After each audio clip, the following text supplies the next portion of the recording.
computer in the store, at the point of sale, at the POS system, actually registers, hey, I sold this to this guy, and it tells another part of the computer system that gets all excited, and it orders a replacement.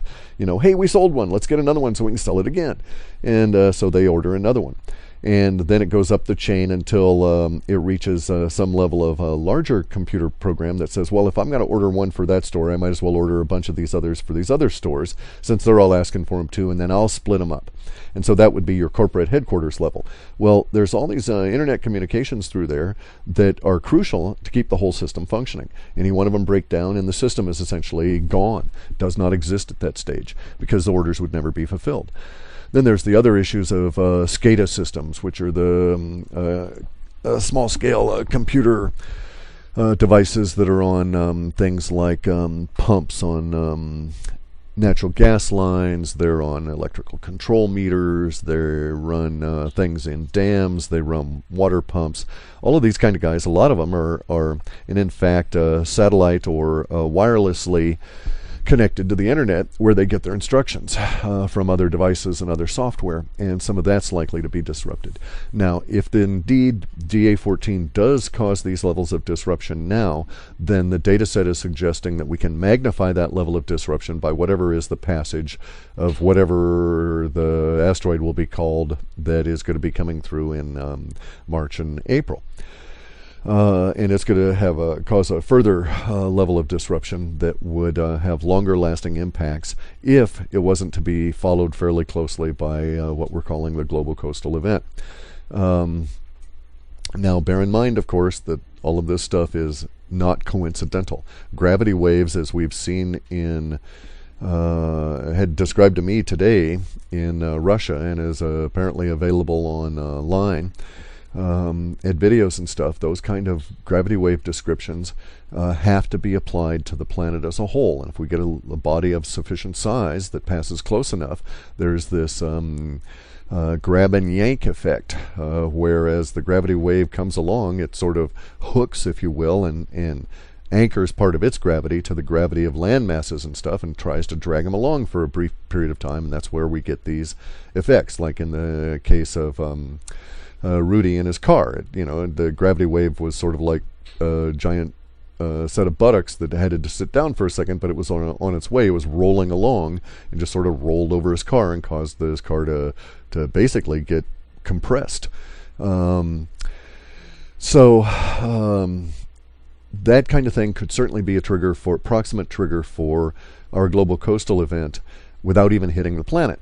And a sufficiently large enough body wouldn't have to be as close as these companions to cause a lot of earthquakes and other seismic problems. And if it happened to go at the right place, there you go, boink, the Pacific plate cracks, and we have our global coastal event. Now, our global coastal event is not dependent upon the Pacific plate cracking. It is just, the plate cracking is just noted in the data set. I happen to have fixated on it since Banda Aceh, where we saw that the tsunami was caused by the upthrust of 1,200 kilometers of plate, tectonic plate, as they cracked and separated as part of the expansion of the Earth. And so I was just sort of fixated on that as a proximate cause for good-sized tsunamis that would have a tendency to want to really roll around the planet. This being the case, we have the larger comet here in later part of the year, but there is something that apparently that's coming through in the April time period that may be bigger than DA14, that may be a proximate cause or a trigger to a situation that we've got building up around the Solomon Islands, which are off the coast of New Zealand. And these islands are sitting on a level of magma that may act as a fulcrum or a point of dislocation around which the plate can crack. We'll see. It was just interesting that the data sets that are prescient and show up, especially if they're robust and they have other items in them, I have a tendency to follow those simply because the confidence level rises with each and every one of the forecasts that pops up as actually being accurate. I'm not going to take up too much more of your time with this. This was just a short response to the DA14 issue. And if DA14 goes through and causes problems, maybe it'll disrupt the internet. This wouldn't even be available to a lot of people. However, some things to note. The data sets we had that showed the companions in January also do have a lot of association with the new electrics in Siberia and Russia in general. Further, we have data sets that go all the way back to 2003, which was our really good long-term data set from which the global coastal event has been pretty much focused, because the 2003 set really went towards this period we're in now. In any event, these data sets forecast a lot more damage to Russia from asteroids. Now, this makes sense. It actually is Eurasia, northern China, Siberia, Russia, back over towards maybe Belarus. But not much more in towards Europe. The reason for this has to do, of course, with the sheer size of the landmass and the, if you will, the gravitational attraction of that huge amount of mass. So we can expect more of these kind of events over these next few months, especially in the end of March or first part of April time period. And it may be that the very large comet that passes through will bring us a whole lot of grief.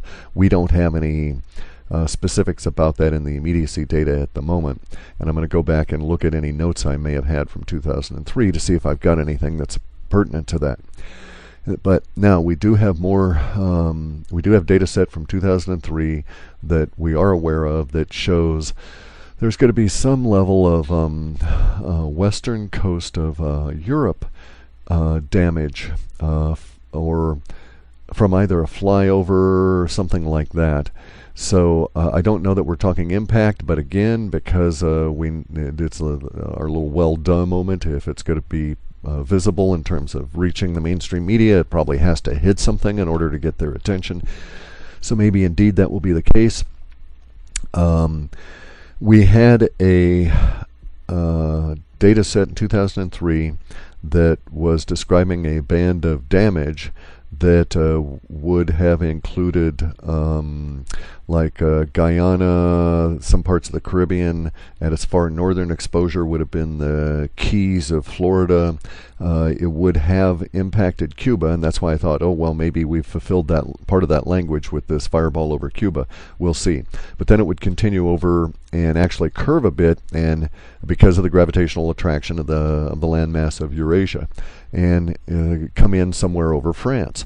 We don't have any data indicating an impact as is in Russia. There's nothing to rule it out. We don't have anything geographically from 2003. We don't keep these data sets because they're too huge, and we just have notes in essence from them. But we don't have any of the geographic references that might give us an idea where it would come down, if indeed it does. But the level of damage was such that the visibility would go on in mainstream media for a week or more. So even in 2003, it was suggesting that we were going to get some level of meteorite or asteroid flyby that was going to cause damage in Europe. Not like what we're seeing here in Russia with the caved-in windows and stuff, but something more severe. Domes on and roofs on cathedrals crushed in, that kind of thing. Buildings totally knocked over. So a goodly amount of damage as a result of it, in a very narrow path, though not very widespread. The best I could do would be to suggest that it's either DA14 and some other companion on the other side of it that has yet to pass through, or it is much more likely that it's going to be in the March-April time period. So because our data set in 2003 showed 3 waves of these critters, 3 phases of this within a very short period of time within that year. And by the way, this was a 3 and 3 kind of a thing. So the 3 phases that are going to hit us this year are one of 3 sets of major catastrophic clumps of events. And the suggestion might be that we're going to get 3 this year, and then might get 3 in 2015, and then 3 in 2016, with the 3 in 2015 being at the peak, and then the waning part of it being in 2016. That was the suggestion from the data set in 2003, that there was this, as I say, a 3 and 3 effect.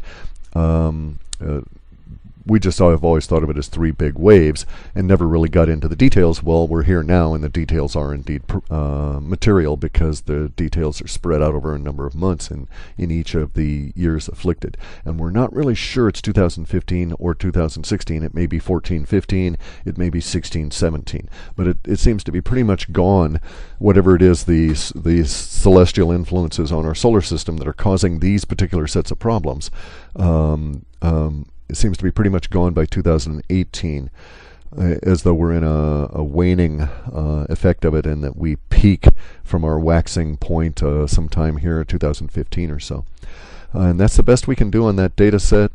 We do show more damage, as I say, showing up in Russia in April time frame, prior to the global coastal event. So if we get that stuff coming on in, that's yet more convincing data points and anomalies towards the impact or the actual arrival of a global coastal event that'll cause severe damage to the planet.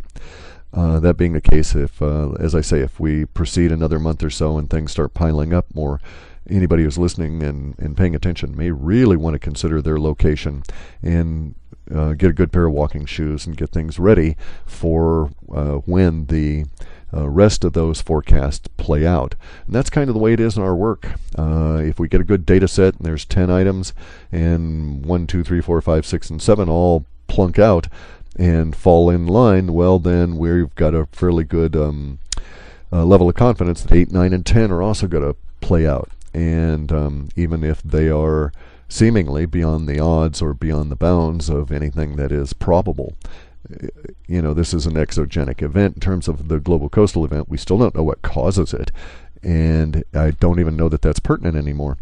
Each and every one of these things seems to be piling up towards the idea that it will occur. See no reason to change that opinion at this stage, especially now that the space is dropping rocks on us and beating up people in Russia. So truly, now's the time to be saying, heads up.